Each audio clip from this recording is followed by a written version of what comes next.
अपनी पार्टी का घोषणा पत्र आपके सामने रख रहे हैं। आपने देखा होगा कल एक सभा हुई थी दिल्ली में और ये घोषणा पत्र देश के सामने रखा गया। इसे हमने न्याय पत्र का नाम दिया है ताकि ये स्पष्ट हो कि ये एक सिर्फ घोषणाओं की एक सूची नहीं है जिन्हें हम चुनाव के बाद भूल जाएंगे। ये एक संघर्ष की आवाज़ है, इस देश की आवाज़ है जो आज न्याय मांग रही है। और इसका मतलब क्या है? देखिए, आज की परिस्थितियां क्या है आप मुझसे अच्छी तरह जानते हैं। बेरोजगारी चरम पे है। 45 सालों में इतनी बेरोजगारी नहीं रही जितनी आज है। आपने 10 सालों से मोदी जी की सरकार देखी, भाजपा की सरकार देखी, और अगर आप एक दूसरे से पूछते हैं, अड़ोस पड़ोस के घरों में जाते हैं, अपने घरों में खुद झांक के देखते हैं, तो क्या पता चलता है क्या किया इन्होंने बेरोजगारी को हटाने के लिए? बड़े बड़े वादे किए थे, बड़ी बड़ी घोषणाएं की थी, एक भी पूरा नहीं किया। आज बेरोजगारी बहुत ज्यादा है और इन्होंने क्या किया? अग्निवीर जैसी स्कीम लाई जिससे वो बच्चे, वो नौजवान जो मेहनत करके रोज रोज वर्जिश करके टेस्ट लेते हैं सेना में जाने के लिए, उनकी आशाएं टूट गई। पेपर लीक हो रहे हैं हर प्रदेश में। जहां देखिए नौजवान मुश्किल से पढ़ाई कर रहा है, माता पिता कमाकर उसको मुश्किल से लोन लेके कैसे भी उसकी पढ़ाई करा रहे हैं, उसके ट्यूशन करा रहे हैं। पेपर लीक हो जाता है, नौकरी नहीं मिलती। ये परिस्थितियां हैं। आज महंगाई की ये परिस्थिति है कि ठीक है, चुनाव आने लगा तो 2 महीने पहले इन्होंने गैस सिलेंडर का दाम कम कर लिया, लेकिन इतने सालों से क्या दाम था? इतने सालों से आप क्या देख रहे हैं? आपका अनुभव क्या है? मेरी बहनें जानती हैं, त्योहार आता है घबराहट होती है कि कैसे खर्चा करेंगे, लिपाई पुताई कैसे कराएंगे, त्योहार के लिए नए कपड़े कैसे खरीदेंगे, दुकान जाएंगे क्या खरीद पाएंगे। ये परिस्थितियां हैं। किसानों की क्या परिस्थिति है? किसान सड़क पर आंदोलन करता है, प्रधानमंत्री जी उनकी सुनवाई ही नहीं करते। जीएसटी से मारा जा रहा है, हर चीज पे जीएसटी लगी जा रही है। पेट्रोल डीजल के दाम आसमान छू रहे हैं और किसान अपनी मेहनत से अपने बच्चों को पढ़ाता है, लिखाता है, कोशिश करता है, पूरी अपना पसीना बहाता है, अपने बेटे को सेना में भेजना चाहता है। वहां पे भी रुकावट, कमाई में भी रुकावट, महंगाई बढ़ती जा रही है, बेरोजगारी बढ़ती जा रही है। और एक अनोखी बात है, आपने देखा होगा पिछले 5 सालों में क्या इन चीजों की, ये जो परिस्थितियां हैं आपके, ये जो संघर्ष हैं, क्या इनके बारे में आपको टीवी पे कुछ दिखता है? क्या मीडिया में दिखता है? क्या अखबारों में पढ़ने को मिलता है कि भाजपा की सरकार आते ही राजस्थान में चिरंजीवी स्कीम बंद हो गई, कि 25 लाख की आपको बीमा मिल रही थी स्वास्थ्य के लिए, कांग्रेस पार्टी दे रही थी, और आज 5 लाख हो गया है? क्या ये चीजें आपको पढ़ने को मिलती हैं? क्या इसके बारे में आपको जानकारी मिलती है? तो परिस्थितियां इतनी खराब हैं देश में, जो गरीब है उसके लिए कोई सुनवाई नहीं है, उसके लिए कोई आगे का रास्ता ही नहीं है। बड़े बड़े उद्योगपति हैं, आपने खुद देखा किस तरह से महलों में रह रहे हैं, उनकी शादियां किस तरह से होती हैं, और देश की जितनी भी संपत्ति है उनको सौंपी जाती है। उनके हजारों करोड़ के जो लोन है वो माफ हो जाते हैं। किसान के 10,000 के लोन के लिए किसान आत्महत्या करता है। ये परिस्थितियां हैं आज, लेकिन आपको जानकारी नहीं मिलती। आप टीवी देखते हैं तो अच्छी अच्छी चीजें दिखती हैं, सिर्फ होर्डिंग देखते हैं तो बड़ी बड़ी अच्छी अच्छी चीजें दिखती हैं, क्योंकि सबसे भीषण जो प्रहार है आज वो आपकी जागरूकता पर हो रहा है, जनता की जागरूकता पर हो रहा है आक्रमण। चाहे वो मीडिया की तरफ से हो, टीवी की तरफ से हो, भाजपा की पूरी जो मशीनरी है उसकी तरफ से हो। तो जानकारी आपको मिल नहीं रही है सही।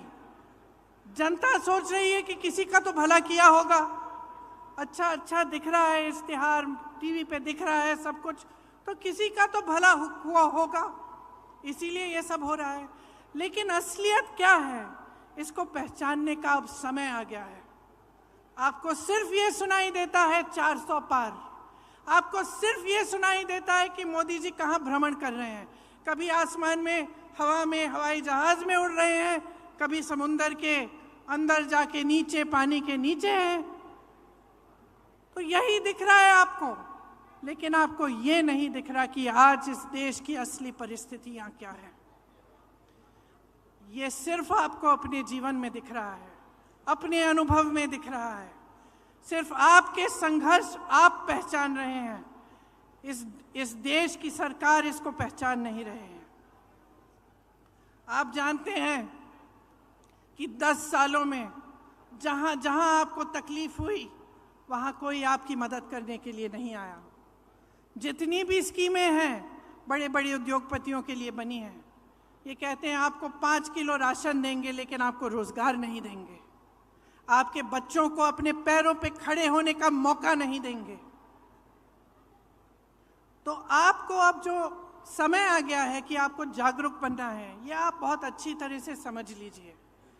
जब हम न्याय की बात करते हैं, हम ये कह रहे हैं, ये पहचान कर कह रहे हैं कि आपके जीवन में अन्याय हो रहा है, चाहे वो गरीब हो उसकी सुनवाई नहीं है, चाहे कमजोर हो उसकी सुनवाई नहीं है, मजदूर की सुनवाई नहीं है, आज स्त्री की सुनवाई नहीं है, उसकी कहानी कोई नहीं सुनाता, आपको कहीं नहीं दिखेगा मीडिया में, टीवी में।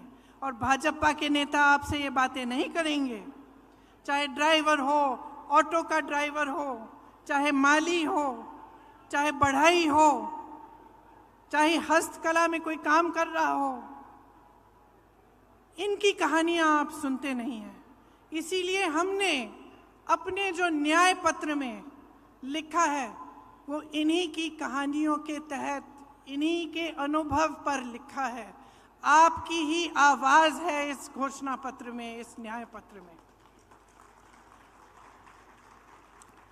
भाजपा के नेता मोदी जी एक खोखले संसार, एक खोखली दुनिया में रह रहे हैं, गाजे बाजे में, शोहरत में। आपको सिर्फ अच्छा अच्छा दिखता है, बड़ी बड़ी इवेंट बाजी दिखती है, सच्चाई छुपाने के लिए है ये। और जितने भी प्रयास हैं वो सिर्फ सच्चाई छुपाने के लिए हैं। आज पूरे विपक्ष पर हमला है, 2 मुख्यमंत्री जेल में हैं, कहते हैं भ्रष्टाचार पर वार है, लेकिन सब भ्रष्टाचारी अपनी पार्टी में इकट्ठा कर रहे हैं। सारी पार्टियों के जितने भ्रष्टाचारी हैं उनको सब न्योता देके, वो निमंत्रण देके ले रहे हैं, और अचानक उनकी पार्टी में जाते ही स्वच्छ हो जाते हैं, कोई उनके बारे में सवाल नहीं उठाता। तो ये बहाना है, ये पूरा बहाना है कि इनकी दुनिया सक्षम रहे, बड़े बड़े उद्योगपतियों की, इनकी, और वो भी गिने चुने उद्योगपति हैं, सारे उद्योगपति नहीं हैं। बहुत सारे ऐसे उद्योगपति हैं जो देश के लिए दिन रात काम करते हैं, जो रोजगार बनाते हैं। इनके जो गिने चुने मित्र हैं उनको सारी संपत्ति सौंपी जा रही है। ये उन दूसरे उद्योगपतियों के साथ भी अन्याय है। तो ये पूरी जो परिस्थितियां हैं देश की, इनको समझने की बहुत खास जरूरत है। आज जो आप वोट डालने जा रहे हैं, वो वोट इस देश के लोकतंत्र को बचाने के लिए जा रहा है। अब ये बात आपने बहुत सुनी होगी, और कभी कभी आप पूछते भी होंगे कि भाई कैसे हमारा लोकतंत्र असुरक्षित कैसे है। तो ये असुरक्षित इसलिए है क्योंकि जितनी भी ऐसी संस्थानें हैं और जो बड़ी बड़ी इंस्टीट्यूशंस हैं जो लोकतंत्र को बचाने के लिए हैं, उनको कमज़ोर किया गया है, उनका गलत तरह से इस्तेमाल हो रहा है। आज ये नौबत आ गई है कि जनता को ईवीएम पे भी भरोसा नहीं है। जनता ये भी नहीं जानती कि अगर वोट डालेंगे तो क्या हमारा वोट सही तरह से डलेगा कि नहीं। तो इन परिस्थितियों के बीच जो हमारा न्याय पत्र है, इसमें हमने कुछ ऐसी घोषणाएं की हैं जो हम चाहते हैं कि जब हमारी सरकार आएगी हम आपके लिए करके दिखाएंगे। इसका प्रमाण ये है कि हमने प्रदेशों में करके दिखाया है। जिन प्रदेशों में हमारी सरकार रही उनमें राजस्थान भी था। आपने देखा कि राजस्थान में किस तरह से जो स्कीम लागू करवाई थी, और जैसे मैंने कहा चिरंजीवी जैसी स्कीमें जिससे आपको पूरी तरह से स्वास्थ्य की सुविधाएं मिलती थी। तो हमारे न्याय पत्र में किसानों के लिए 5 गारंटी हैं। एमएसपी का को हम कानून बनाएंगे, गहलोत जी ने भी आपको बताया। स्थायी कृषि ऋण माफी का आयोग बनेगा, मतलब एक स्थायी आयोग होगा, और आपके जो ऋण हैं, जो छोटे किसानों के जो ऋण हैं जो आपके माफ नहीं होते हैं, उसके लिए वहां सुनवाई होगी। फसलों का नुकसान होने पर 30 दिनों में सीधे बैंक खाते में भुगतान होगा। नई कृषि की आयात निर्यात की नीति बनेगी, और कृषि में इस्तेमाल जितने भी आप सामान इस्तेमाल करते हैं कृषि में, वो जीएसटी से माफ होंगे। ये बहुत बड़ी चीज़ है, इससे आपको बहुत राहत मिलेगी। मैंने बेरोजगारी की बात की। युवाओं के लिए केंद्र में 30 लाख जो खाली पद भरे हैं, पड़े हैं, उन्हें भारी करने का काम हमारी सरकार करेगी। हर परिवार में जो पहली नौकरी है वो पक्की मिलेगी, और स्नातक पास को 1 लाख रुपए मिलेंगे।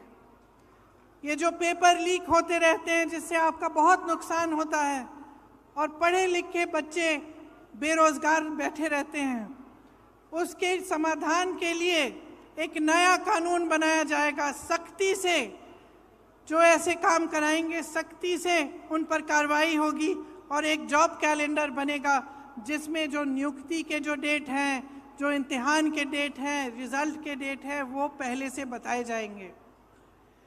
जो लोग गिग इकोनॉमी में काम करते हैं, गिग इकोनॉमी मतलब जैसे शहरों में आप जो डिलीवरी वाले युवा हैं जो डिलीवरी करते हैं, इस तरह की जो नौकरियां हैं, इनको सामाजिक सुरक्षा मिलेगी। और एक 5,000 करोड़ रुपए का फंड बनेगा युवाओं के लिए, ताकि युवा जब अपने कारोबार शुरू करना चाहें तो उनको लोन मिलेगा और उनको पैसे दिलवाए जाएंगे। महिलाओं के लिए खास हमने कुछ सोचा है कि हर जो गरीब महिला है उसे सालाना 1 लाख रुपए सरकार से मिलेंगे। केंद्र में जो नई भर्तियां हैं उनमें से 50% महिलाओं को दी जाएंगी। आशा, आंगनवाड़ी, मिड डे मील वेतन में केंद्र का योगदान 2 गुना होगा, और हर पंचायत में एक अधिकार मैत्री होगी जो महिलाओं को अपने अधिकारों के बारे में बताएगी। कामकाजी महिलाओं के लिए हॉस्टल होने चाहिए, देश में काफ़ी नहीं है, उनकी जो संख्या है उसको 2 गुना किया जाएगा, और हर जिले में कम से कम एक ऐसा हॉस्टल होगा। आदिवासी भाई बहनों के लिए भी हमने गारंटी किया है कि वन अधिकार अधिनियम लागू किया जाएगा, और एक स्पेशल बजट, स्पेशल प्लान बनाया जाएगा। भूमि अधिग्रहण कानून में जो संशोधन किए गए थे वो वापस लिए जाएंगे, और राज्यों में पैसा के अनुसार कानून लागू किए जाएंगे, जिससे जहां आदिवासियों की आबादी ज़्यादा है वे अनुसूचित क्षेत्र घोषित किए जाएंगे। 1 साल के अंदर अंदर जितनी भी FRA के क्लेम हैं उनका निपटान किया जाएगा, और लघु वन उपज जो है उनको भी MSP के दायरे में लाया जाएगा। श्रमिकों के लिए हमने कुछ सोचा है कि उनके स्वास्थ्य के अधिकार की कानूनी गारंटी देना चाहते हैं। जांच से इलाज तक पूरी सेहत की देखभाल की सुविधाएं उनको मिलनी चाहिए, और राष्ट्रीय न्यूनतम मजदूरी 400 रुपये प्रतिदिन की गारंटी हम करेंगे। और शहरी क्षेत्रों के लिए रोजगार गारंटी का कानून लागू होगा, जिस तरह से ये कानून गांव में लागू होता है। देखिए, ये हम न्याय की गारंटी दे रहे हैं आपको। हम लोकतंत्र की रक्षा करेंगे। हमारे पूर्वजों ने इस लोकतंत्र को बनाने के लिए अपना खून बहाया है। इसी कांग्रेस पार्टी ने जिसके आप मेरे कार्यकर्ता भाई बहन यहाँ बैठे हैं, इसी कांग्रेस पार्टी ने इस देश के स्वतंत्रता संग्राम को बनाया और उसमें अपना तमाम नेताओं ने जान दी, जीवन दिया और इस देश का निर्माण किया है। मैं सिर्फ एक आग्रह करना चाहती हूँ अपने कार्यकर्ता भाई बहनों से और खास तौर से इस देश की जनता से, इस देश के एक एक नागरिक से ये मेरा आग्रह है, इस चुनाव को आप अपने मुद्दों पर लड़वाइए। जो आपके जीवन का अनुभव है वही सत्य है, वही सच्चाई है। जो आपको दिखाई दे रहा है टीवी पे, इश्तिहारों पे, होर्डिंग्स पे, ये सच्चाई नहीं है। जो ये मोदी जी ने इवेंट बाजी बना रखी है, गाजा बाजा, ये सब जो लोग सोचते हैं कि धर्म के नाम पर, जाति के नाम पर या आपका ध्यान कहीं और आकर्षित करके गद्दी पर सुरक्षित रहेंगे, उनको सच्चाई दिखाइए। क्योंकि जब तक आप अपने अनुभव पर उतरकर अपना वोट नहीं देंगे, जब तक आप अपनी सच्चाई, अपने सत्य, अपने अनुभव के आधार पर इस देश के निर्माण को नहीं करवाएंगे, तब तक ये हालात बदलेंगे नहीं। और हम ये हालात बदलना चाहते हैं, हम आपके हालात बदलना चाहते हैं। हम चाहते हैं कि आप अपने पैरों पे खड़े हों, कि सब सुविधाएं आपको मिलें, कि देश की सारी संपत्ति आपके हाथों में जाए। इसीलिए ये चुनाव आपका चुनाव होना चाहिए। ये चुनाव इस देश के लिए होना चाहिए, इस देश की धरती के लिए, इस देश की मिट्टी के लिए, इस देश के लोकतंत्र के लिए, इस देश के संविधान को बचाने के लिए। और मेरी पूरी उम्मीद है कि इसी आधार पर आपका वोट जाएगा। तो आप सबको बहुत बहुत धन्यवाद। कुछ लंबा मैं बोली, अध्यक्ष जी को भी बोलना है।